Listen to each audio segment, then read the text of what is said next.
ते काही नाही, ती वॉर्डन इतकी मजल गेली तिची, मला धमकी देते, माझ्याच घरात राहून मला म्हणते घराच्या बाहेर काढेन म्हणून। मी सांगते स्वानंदी आणि अर्जुन मिळाला की तिला पहिली घरातनं बाहेर काढा। तुमचं डॅड काय काय झालं सुजित? स्वानंदीची काय खबर? अर्जुन मिळाला नाही, अख्खी मुंबई पालती घातली डॅड। कुठल्या बियात जाऊन लपले माहित नाही। पाणी पी। अचानक कसा खोकला आला तुला? अरे हवामान बदललंय ना, म्हणून थोडंसं, बाकी काही नाही। स्वानंदी काही कळलं का तुला? काय झालं? माहित नाही, आता सुजितने कार्यकर्त्यांना शोधायला लावलंय, साहेबांनी पोलिसांना सांगितलंय।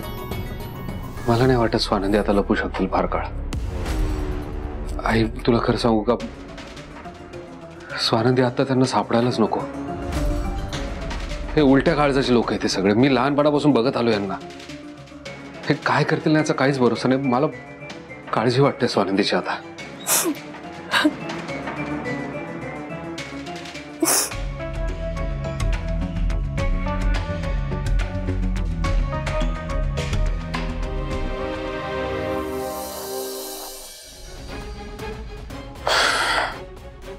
जैन सर, या तुमचीच वाट बघतो, या। हे काय स्वानंदी आणि ते बाळ कुठे आहे? नाही मिळाला? अरे ती पोरगी आमच्या नातवाला घेऊन पसार झाली, त्याला इतके तास झाले, तिचा काही मागमूस लागत नाहीये। काय उपयोग तुमच्या या पोलीस फोर्सचा? सगळं शहर पिंजून काढा। पुढच्या 24 तासात जर माझा नातू मिळाला नाही ना, तर तुमच्या संपूर्ण पोलीस स्टेशनची बदली करीन, लक्षात ठेवा। सॉरी सर, आम्ही आणखी फोर्स कामाला लावतो। तुम्ही संपूर्ण फोर्स लावा किंवा सगळं डिपार्टमेंट कामाला लावा, मला त्याच्याशी काही घेणं देणं नाहीये। स्वानंदीचा जो फोटो मी तुम्हाला पाठवलाय तो सगळ्या पोलीस स्टेशन आणि बीट चौकीला पाठवण्याची व्यवस्था करा। आणि हो, जो अधिकारी माझ्या नातवाला आणि त्या चोर स्वानंदीला पकडून माझ्या समोर उभा करेल ना, त्याला माझ्याकडनं 1 लाखाचं स्पेशल बक्षीस जाहीर करा। हो सर। आणि हो, आणखीन एक महत्वाची गोष्ट, ही बातमी कुठेही बाहेर लीक होता कामा नये, मीडियाला तर अजिबात कळता कामा नये, नाहीतर बातम्यांसाठी ते आमचे लचके तोडायलाही मागे पुढे बघणार नाहीत। आलं लक्षात तुमच्या? निघा आता, कामाला लागा। जैन सर।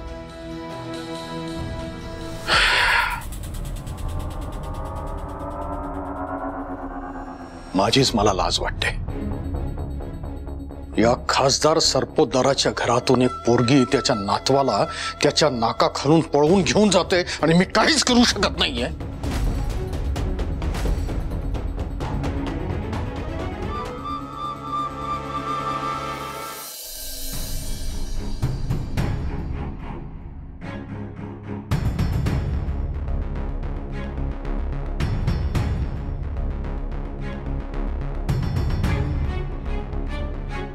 देवा, असं म्हणतात की जिथे प्रयत्न थांबतात तिथे प्रार्थना कामी येते। मी खरंच प्रार्थना करतोय, माझ्या स्वानंदीला, आमच्या बाळाला सुखी ठेव।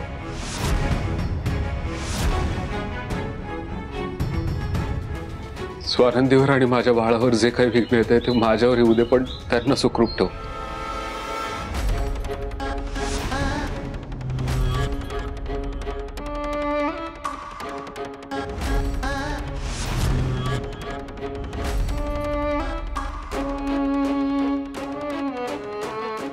म्हणी काय करतोस तू? म्हणी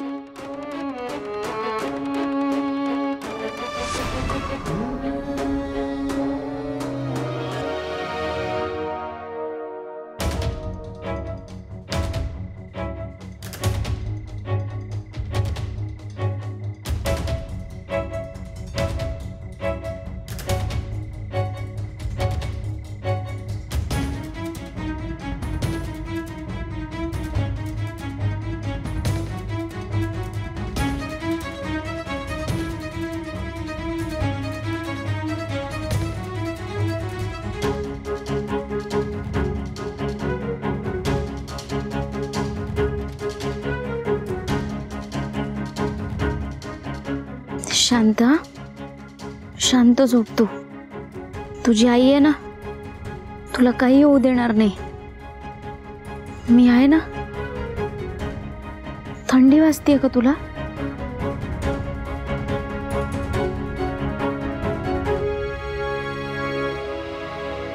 शांत झोपा.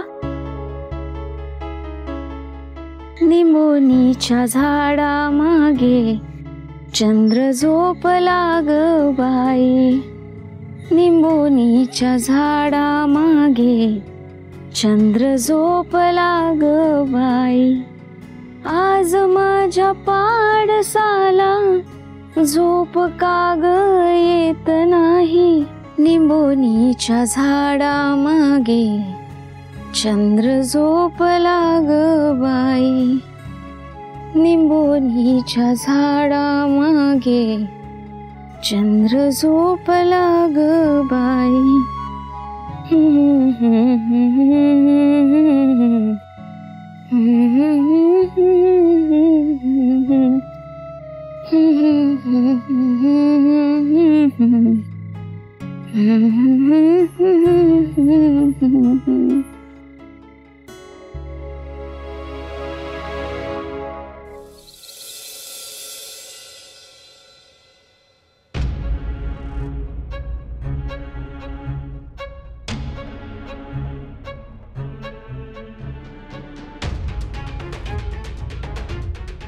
किती भाजलंय बघ.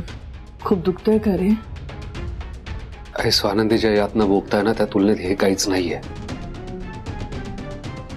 खरं तर स्वानंदीला, माझ्या बायकोला शोधण्यात मला जे अपयश मिळालंय ना, त्याची शिक्षा आहे. म्हणून असा वेडेपणा करतं का रे कोणी? काय करू आई? फोनही लागत नाहीये. खरं तर चूक माझीच आहे. इतक्या रात्री ती उठून बाळाला घेऊन गेली आणि मला कळलंच नाही. म्हणजे मला गाढ झोप लागली आणि एवढा मोठा निर्णय तिने स्वतःहून घेतला. मला विचारावं असं पण नाही वाटलं तिला. इतकी परकी झाली मी तिच्यासाठी. आता दोष हा माझाच आहे रे. सगळा दोष माझा आहे. मीच. हे असं काही नाहीये. तुझी किंवा स्वानंदीची यात काही चूक नाहीये. आपल्यावर वेळच अशी आली, त्याला काय करणार? आणि जर या सगळ्यात दोष कोणाला द्यायचा असेल ना, तर मला द्यायला हवा. स्वानंदीच्या मनात काय चालू आहे हे मी जाणून घेऊ शकलो नाही. आपण मला एका गोष्टीची खात्री आहे, स्वानंदीने हे जे काय पाऊल उचललंय ना, त्यामागे नक्कीच काहीतरी मोठं कारण आहे. का असं कारण की जे आपल्याला माहित नाहीये आणि त्यांना कळलंय. आई आई रडू नकोस ना प्लीज. आई रडू नको तर काय करू सांग ना. किती तास झाले, कमी कमी 8-10 तास झाले तिला जाऊन. कुठे असेल, कशी असेल, रात्रभर ती कुठे राहिली असेल रे. आणि बाळ, त्या निष्पाप बाळाला कशासाठी एवढा त्रास रे? कशासाठी एवढा?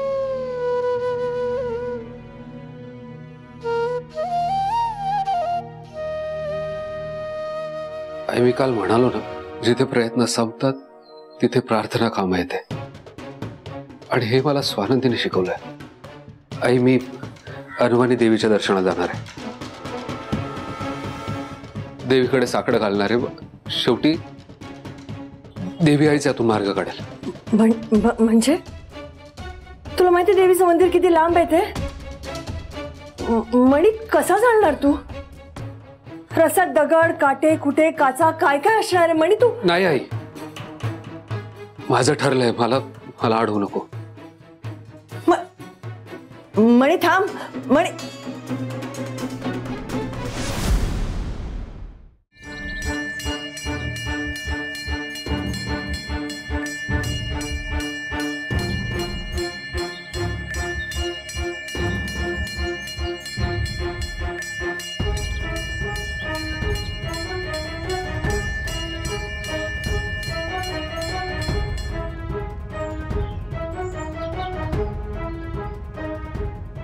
बापरे, सकाळ झाली.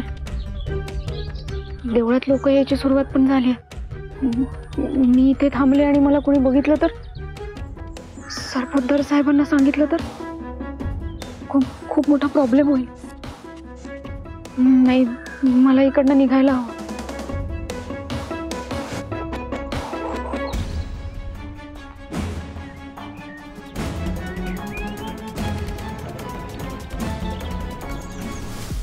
मी मुंबई सोडून चालली आहे खरी, पण मी मणी सरांना आणि वॉर्डन मॅडमला काहीच नाही सांगितलं. त्यांना खूप टेन्शन आलं असणार, मला शोधत असणार सगळीकडे. सरपोतदार साहेब आणि सुजित सर त्यांना त्रास देत असणार. काय करू मी? फोन करू का? फोन करते.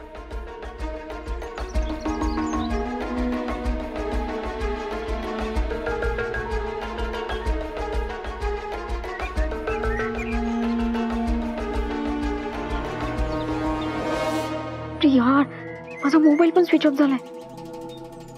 आता काय करू?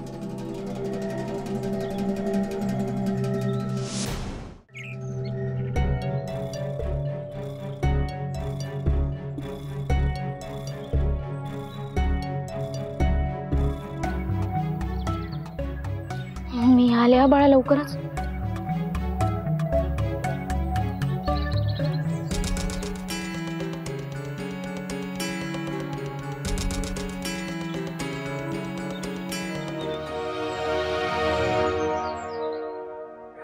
ओ दादा, जरा आलो.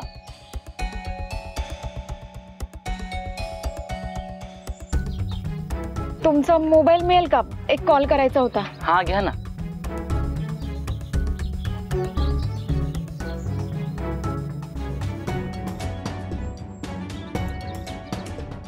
मणी सर, प्लीज फोन उचला. अंबाबाई नमोस्तुते, करवीर निवासिनी महाशक्ती नमोस्तुते. मणी ऐक ना, मणी रस्त्यावर बघ दगड आहेत, काचा पडले, मणी तुझ्या पायाला लागेल. करवीर निवासिनी. मणी कशासाठी करतो हे सगळं? होईल ना सगळं नीट. अंबाबाई नमोस्तुते. देवी आईवर विश्वास ठेव मणी. महालक्ष्मी नमोस्तुते. मणी दगड आहेत खाली. अरे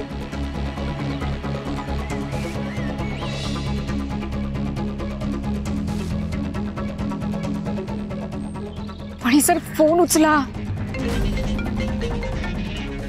मणी तुझ्या पायाला जखम होणार. मणी त्रास होतोय ना. शक्ती नमोस्तुते. मणी मणी विश्वास ठेव, देवी आईवर सगळं नीट होईल. महालक्ष्मी नमोस्तुते. मणी ऐकत का नाहीयेस तू माझं? मणी सर, अहो फोन उचला.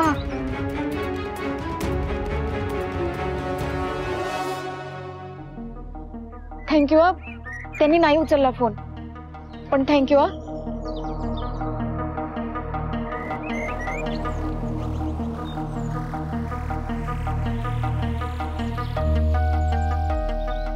माझं बाळ उठलं, माझं बाळ उठलं. रडू नाही, रडू नाही. शांत शांत, रडू नाही या बाळा.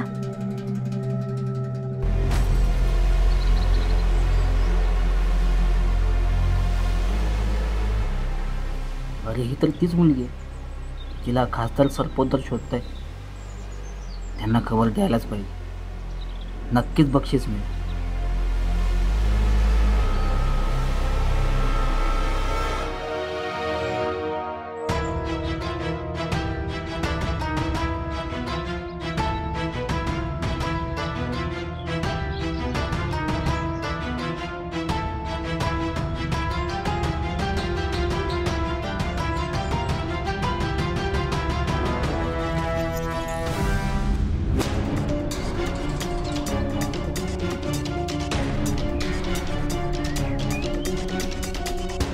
हा, हॅलो साहेब. साहेब, तुम्ही ज्या मुलीला बाळ शोधताय ना, हो साहेब, ते इथेच आहे देवळात. हो, जे आपलं आदर्शनगरमध्ये देऊळ आहे ना, तिकडेच आहे. हो साहेब, हो कन्फर्म साहेब.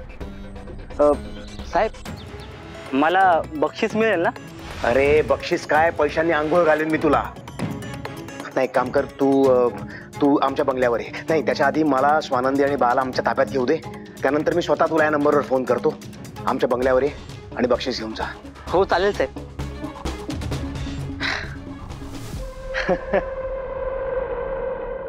रडू नाही हं? त्या अर्जुनासारखा तू पण शूर आहेस ना. मग शूर मुलं रडतात का?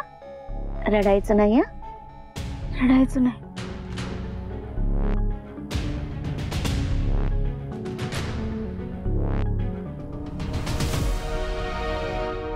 स्वानंदी स्वतःला खूप शहाणी समजते.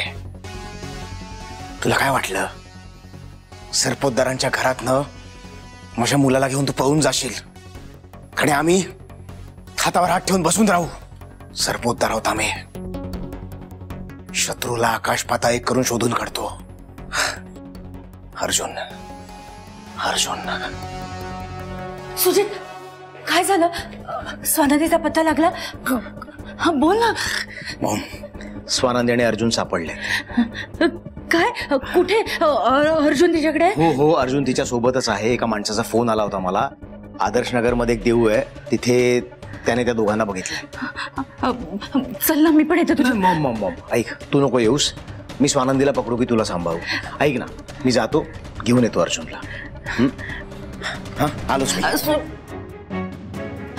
अर्जुन सापडला? मला त्याला बघितल्याशिवाय चैन नाही पडणार. अहो या लवकर खाली. कुठे राहिलात? अहो आलो. काय झालं? माझ्या नावानं तुम्ही एवढे ओरडताय? हो ऐका ना, आत्ता एका माणसाचा फोन आलेला. तो म्हणाला की आदर्श नगरला कुठच्या तरी देवळात अर्जुन आणि स्वानंदी सापडले. हो चला ना, आपण पण जाऊया. हा मला अर्जुनला बघितल्याशिवाय चैन नाही पडणार. चला ना. हो हो जाऊया आपण.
मला इथे थांबून चालणार नाही. मला लवकरात लवकर मुंबई सोडून इकडनं निघायला हवं.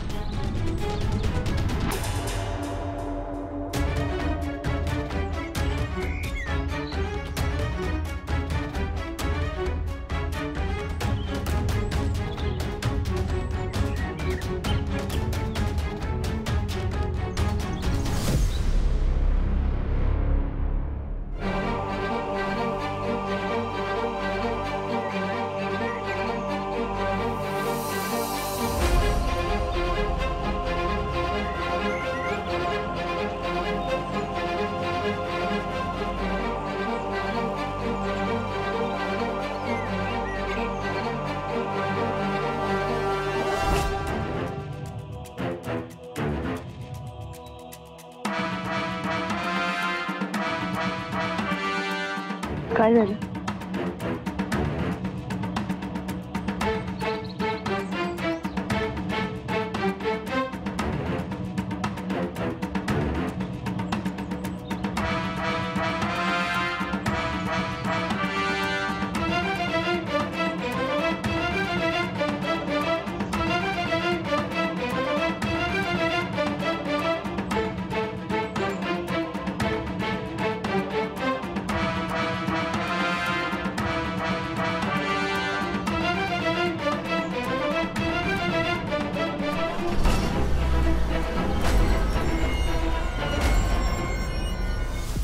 सुजित सरांची गाडी इथे?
देवी आहे, का स्वानंदीची परीक्षा बघतीयस?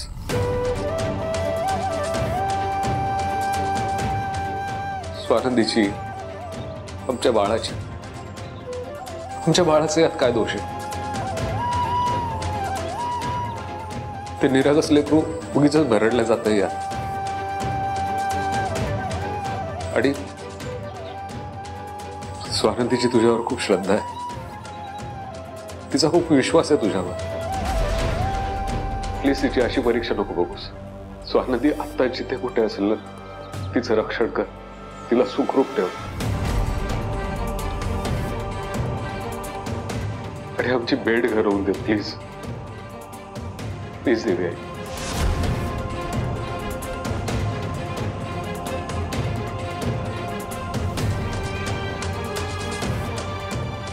चला.